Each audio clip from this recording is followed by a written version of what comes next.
시청자 여러분 안녕하십니까? VOA 뉴스투데이 시작합니다.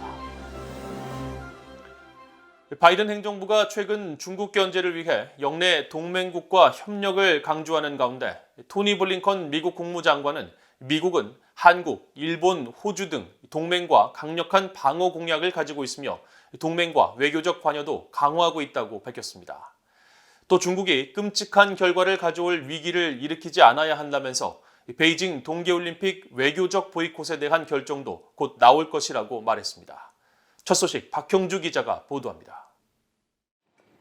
토니 블링컨 국무장관은 3일 로이터 통신이 주최한 화상대담에서 중국이 타이완을 침공하거나 영내에서 중국과 군사적 긴장이 고조될 경우 한국, 일본, 호주 등 영내 동맹국이 미국의 개입을 확신할 수 있느냐는 질문을 받았습니다. 블링컨 장관은 즉답 대신 강력한 동맹을 강조했습니다. 미국은 동맹국들과 강력한 군사 방어 공약을 가지고 있으며 한국과 일본 등 인도태평양 지역 동맹 그리고 파트너들과 다시 관여하고 동맹을 복원하고 있다면서 한국과 일본 방문을 사례로 들었습니다.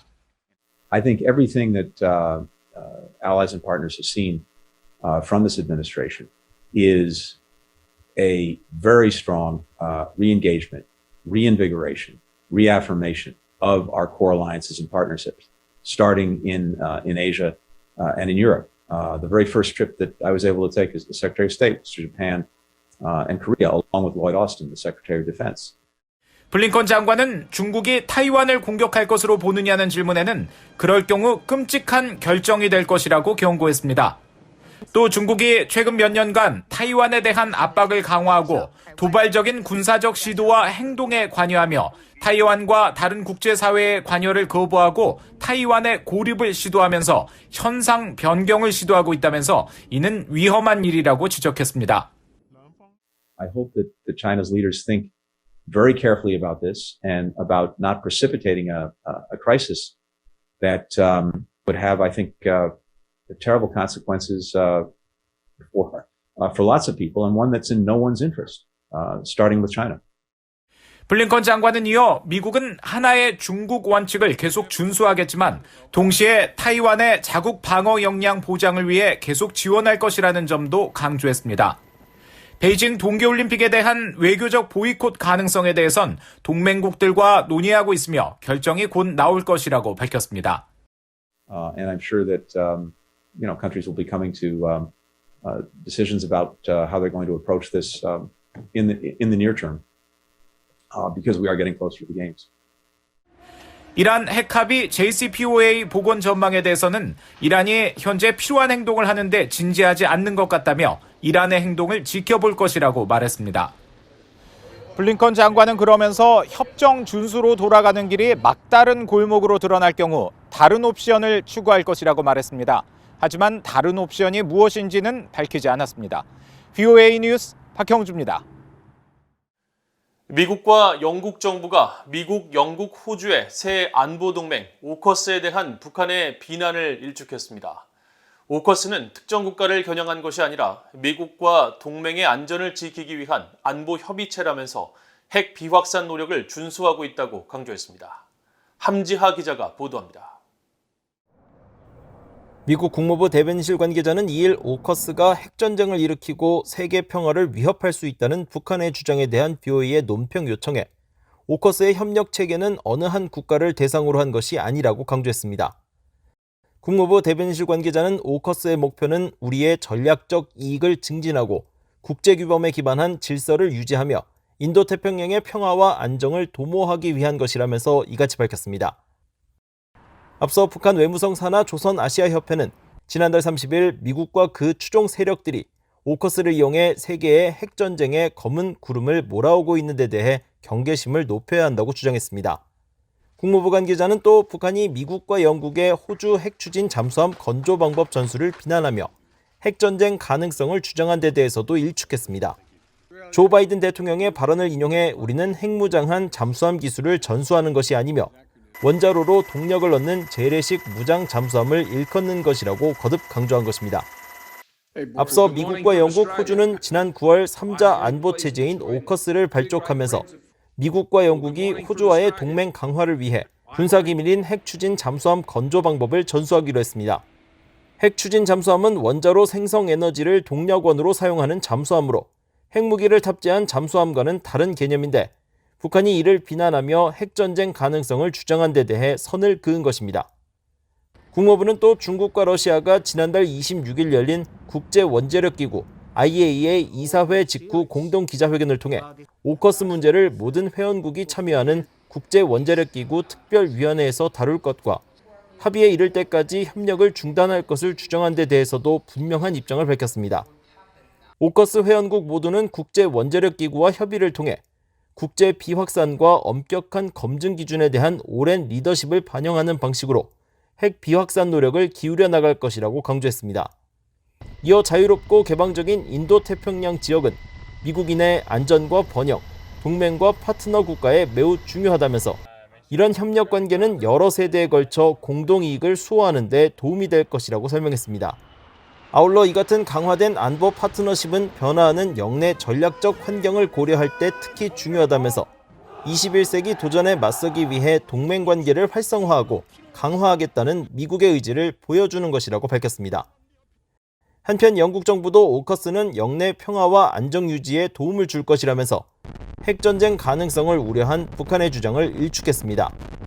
영국 외무부 대변인은 이날 BOE에 오커스는 신뢰할 수 있는 동맹국 간 협력을 심화하고 영국 국민을 보호하며 평화롭고 규범에 기반한 국제 질서를 지원하기 위한 것이라고 밝혔습니다. BOE 뉴스 함자입니다. 웬디 셔먼 미국 국무부 부장관은 미국과 유럽연합 EU는 중국에 대해 상호 보완적인 접근법을 갖고 있으며 자유롭고 개방된 인도태평양을 보장하기 위해 협력해야 한다고 밝혔습니다. 셔먼 부장관은 3일 워싱턴의 민간 연구단체인 브루킹스 연구소가 주최한 화상대담에 스테파노 사니노 유럽연합 대외관계청 사무총장과 함께 참석해 중국에 대한 우리의 접근법과 유럽연합의 접근법은 상호 보완적이며 점점 더 수렴되고 일치한다면서 미국과 유럽연합은 중국 공산당의 행동들에 대한 여러 우려를 공유하고 있다고 강조했습니다. 셔먼 부장관은 특히 미국과 유럽연합이 모두 인도태평양 지역에서 발생한 일에 관심을 갖고 자유롭고 개방된 인도태평양을 보장하기 위해 서로 협력해야 한다고 강조하고 최근 발족된 미국과 영국, 호주 3국의 안보협의체 오커스는 태평양의 일부인 호주가 더 강력한 안보 태세를 갖추도록 돕기 위한 특별한 조치였다고 밝혔습니다. 미국 재무부에서 북한 등 각국에 대한 금융 제재를 총괄할 브라이언 넬슨 테러 금융범죄 담당 차관 지명자가 상원의 인준을 받았습니다. 미국 상원은 2일 본회의에서 넬슨 지명자에 대한 인준안을 찬성 50표, 반대 49표로 가결했습니다. 이번 인준은 조 바이든 대통령이 지난 5월 말 지명자를 발표한 지 7개월 만에 이뤄졌습니다.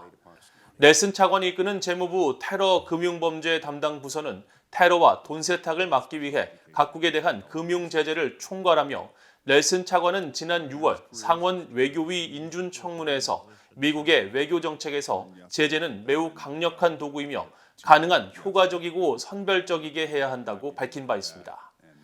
대북 제재와 관련해 넬슨 차관은 제재 대상과 금융 거래를 하는 제3국의 개인이나 기관에 대한 세컨더리 제재는 북한의 위협에 대처하는 데 매우 강력한 도구라고 밝히기도 했습니다.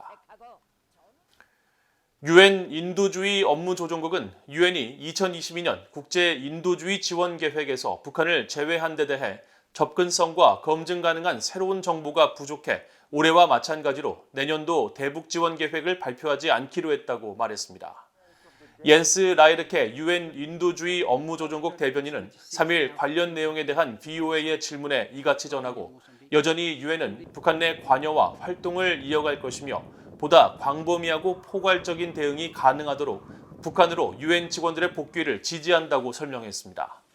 앞서 유엔 인도주의 업무조정국은 홈페이지에 올린 2022년도 세계 인도주의 지원 보고서를 통해 북한을 지난해에 이어 2년째 지원 대상국에서 제외한 사실을 공개했으며 지난해 1월부터 북한이 신종 코로나 바이러스 감염증 확산을 막기 위해 국경을 봉쇄하고 지역 간 이동을 제한하면서 유엔 기구 직원들이 현장 실사와 사업 관리 감독을 하기 어려워진 데 따른 조치로 밝히면서 북한의 식량 상황에 대해서는 심각한 불안정으로 평가했습니다. 미국 본토에 기지를 둔 화생방 부대가 주한미군의 대량 살상무기 대응 작전 지원을 위해 한국에 순환 배치됐다고 미국 인도태평양 사령부가 밝혔습니다. 인도태평양 사령부는 2일 보도자료를 통해 미국 조지아주 포트 스튜어트 기지의 제92 화학중대가 최근 한국에 순환 배치돼 지난 6월 한국에 이미 배치된 미국 육군 제1기갑사단 예하 3기갑 전투여단의 훈련을 지원했다고 밝혔습니다. 그러면서 제92 화학중대는 지난 9월 진행된 미한 연합훈련에도 참가해 가상 화학무기 공격 시 미국 육군 기갑부대의 전투력을 유지할 수 있도록 방어 역량을 제공하는 훈련을 지원했으며 한국 육군 화생방 대응팀과 공동으로 주한미군 부진의 오염 제거 등 개선 활동에도 협력했다고 전했습니다. 이어 제92 화학중대의 마크 에반스 중대장은 이번 한국 순환 배치와 관련해 우리의 임무는 한반도 전역에 대량 살상무기 대응 작전을 지원하고 기갑여단이 통합 지상작전을 수행하는 동안 화학과 생물학, 방사능, 핵무기 방어와 정찰 역량을 제공하는 것이라면서 한반도 안보 수호에 최선을 다할 것이라고 강조했다고 밝혔습니다. 이상으로 VOA 뉴스투데이를 모두 마칩니다. 시청해주신 여러분 고맙습니다.